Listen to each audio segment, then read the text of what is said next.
बिस्मिल्लाहिर्रहमानिर्रहीम।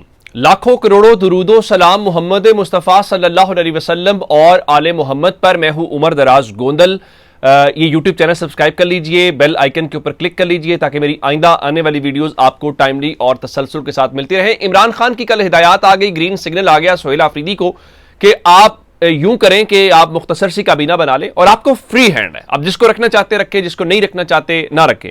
फिर कल हमारे पास कुछ स्पेकुलेशंस आई। मुतवक्के काबीना जो आई है उसमें एक मीना खान आफरीदी का नाम है, आफ्ताब आलम का है, फजल शकूर का है, मुजम्मल असलम का है, अमजद अली है, अकबर अरशद अयूब हैं, खलीकुर रहमान है, अदनान कादरी हैं। अब ये जो सारी बातें हो रही हैं, इसके बीच में बड़ी एक इंपॉर्टेंट डेवलपमेंट रात को थी और वो पार्लिमानी पार्टी का इजलास था। और पार्लिमानी पार्टी के इजलास में जाहिरन ये कहा गया कि जनाब वो जो इलेक्शन है खुरम ज़िशान वाला, जो शिबली फराज साहब की सीट के ऊपर होना है, उसके ऊपर चीज़ें तय हुई। और मैंने आपको बताया कि नहीं, उन्होंने वहां पे ये भी बताया कि कोर कमांडर से उनकी मुलाकात हुई है, क्या गुफ्तगू हुई है। लेकिन आज एक नया काम उन्होंने किया है।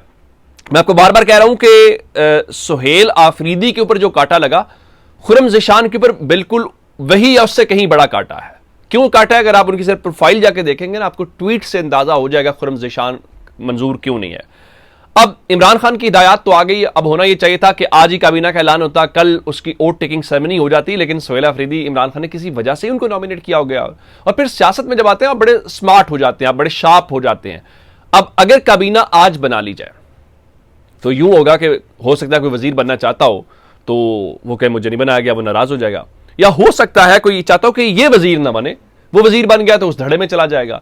सो सोहेल आफरीदी ने एक स्मार्ट मूव ये खेली है कि उनको ये बताया है कि हम एक मुख्तसर काबीना बना रहे हैं इमरान खान की हिदायत के ऊपर, और जैसे मुलाकात का मौका मिलेगा तो उसके बाद हम काबीना को एक्सटेंड कर लेंगे। लेकिन अगला पता क्या फेंका उनका, पहले खुरम ज़िशान का इलेक्शन होगा, खुरम ज़िशान को सेनेट में पहुंचाया जाएगा, और खुरम ज़िशान के इलेक्शन होने के बाद फिर हम इस बात की तरफ आएंगे कि क्या जो है वो काबीना कौन होनी चाहिए, क्या नहीं होनी चाहिए। और जिस सीट के ऊपर इलेक्शन हो रहा है शिबली फराज वाला, शिबली फराज के मामले के ऊपर आज सुप्रीम कोर्ट में समाअत भी हुई और सुप्रीम कोर्ट ने शिबली फराज की अपील पर पेशावर हाई कोर्ट का फैसला कलअदम करार दे दिया। और उनकी अपील को निपटाते हुए पेशावर हाई कोर्ट की जो ज़ेर इल्तवा दरखास्त है उस पर फैसला करने का हुक्म दिया। और फिर उन्होंने कहा कि देखिए, जब आप खुद अपना उम्मीदवार आप नॉमिनेट कर रहे हैं उस इलेक्शन के लिए जो खुरम ज़िशान है, तो आप फिर इस्तदा कैसे कर सकते हैं कि इलेक्शन को मुलतवी किया जाए। सो इलेक्शन को रोकने की जो इस्तदा है उन्होंने वो मुस्तरद कर दी और कहा कि इलेक्शन अपने मामूल के मुताबिक होगा। तो अब इधर से खुरम ज़िशान है और उनके साथ आज जो अपोजिशन है वो भी मिलकर बैठी। वहां पर जो गवर्नर खैबर पख्तूनख्वा हैं उनके ऑफिस के अंदर ये नशिस्त हुई, जहां पे अपोजिशन लीडर भी थे और उनके भाई कुंडी साहब भी थे। तो उन्होंने मुतफिका तौर पर ताज मोहम्मद आफरीदी को इस ज़िमनी इलेक्शन के ऊपर अपना उम्मीदवार नामजद कर दिया। अच्छा, वैसे मजे की बात यह है, कहा जाता है कि इमरान खान जो है ना वो कैसे मुलाकात करें, वो तो सजा याफ्ता है। तो आज़ाद कश्मीर की हुकूमत गिरानी है तो ऐवान सदर में इलेक्शन होगा, इजलास होगा, और अगर खैबर पख्तूनख्वा में फैसला करना है तो गवर्नर ऑफिस में मीटिंग होगी या सब कुछ होगा। भाई ये तो आईनी ऑफिस हैं और यहां पर तो सियासत नहीं हो सकती, तो यहां पे फिर सियासत के फैसले क्यों हो रहे हैं? लेकिन चूंकि वो चाहें सो चाहें। एक डेवलपमेंट तो हो गई ये। दूसरी डेवलपमेंट सोहेल आफरीदी की जो है वो ये है कि तहरीक इंसाफ का एक रात बैठक का फैसला हुआ और वो बैठक थी जनाब मौलाना फजलुर रहमान साहब के साथ। और आप जानते हैं कि इससे पहले बिलावल जरदारी मिले थे और इत्तलात ये थी कि जो महमूद खान अचकज़ई हैं उनको रोकने की कोशिश की जा रही है। और अगर महमूद खान अचकज़ई अपोजिशन लीडर के तौर पे आ जाते हैं, जिनके नोटिफिकेशंस तहाल नहीं हुए, और इमरान खान ने कल बरहमी का इजहार किया है, तो ये धचका नहीं होगा, ये इस्टेब्लिशमेंट के लिए, ताकतवरों के लिए ये बहुत बड़ा धचका होगा कि जिस के ऊपर आप कांटा लगाते हैं वो अवाम की सपोर्ट के साथ आ जाता है या किसी तरीके से आ जाता है। तो तहरीक इंसाफ ने रात क्या किया कि उन्होंने रात को एक डेलीगेशन जो है वो मौलाना फजलुर रहमान साहब के पास भेजा और उस डेलीगेशन में असद कैसर थे, जुनैद अकबर थे और शहराम तरकई थे। तो अगर आप डेलीगेशन का अंदाज़ा लगाएं तो उस डेलीगेशन से आपको अंदाज़ा होता है कि तगड़े या जो मज़ामती लोग हैं वो उस डेलीगेशन के अंदर वहाँ पे भेजे गए। और उस डेलीगेशन में क्या बातें थी?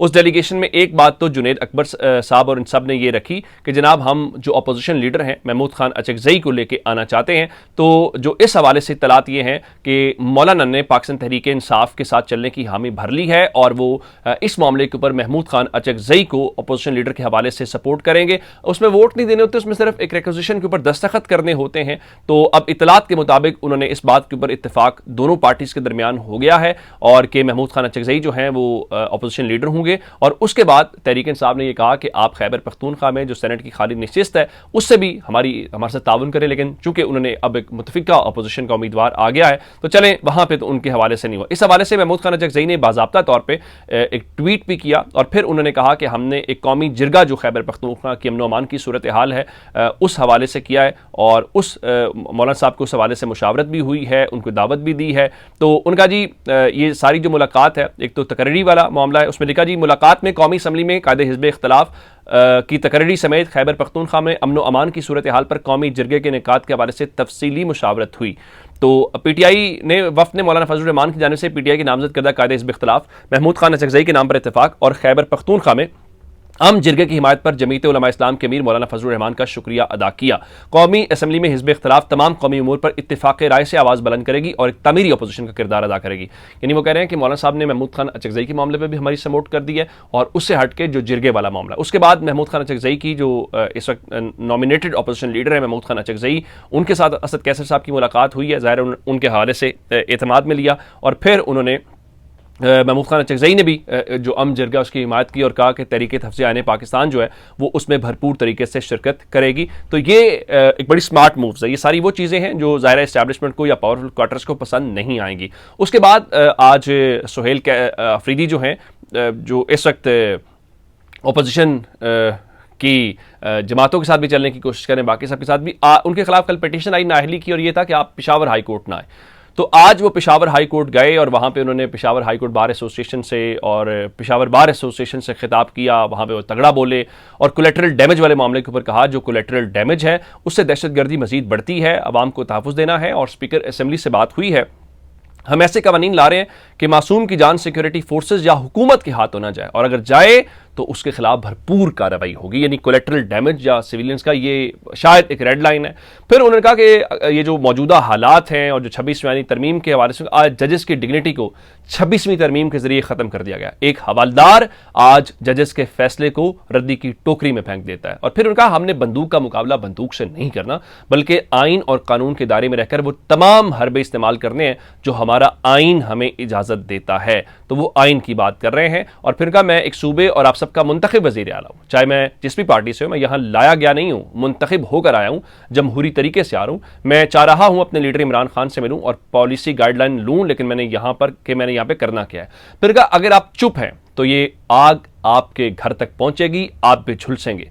जस्टिस वकार सेठ शहीद अरशद शरीफ हमारे सामने हैं क्योंकि वो जालिम को जालिम कह रहे थे। जो सहाफ़ी आज चुप हैं कल उनका भी नंबर आने वाला है। यानी चिराग सबके बुझेंगे, हवा किसी के नहीं वाला मामला है। तो उन्होंने बहुत खुल के बात की है और ये जो तकरीर उन्होंने की है, गुफ्तगू की है, यकीनी तौर पे ये उनको पसंद नहीं आएगी।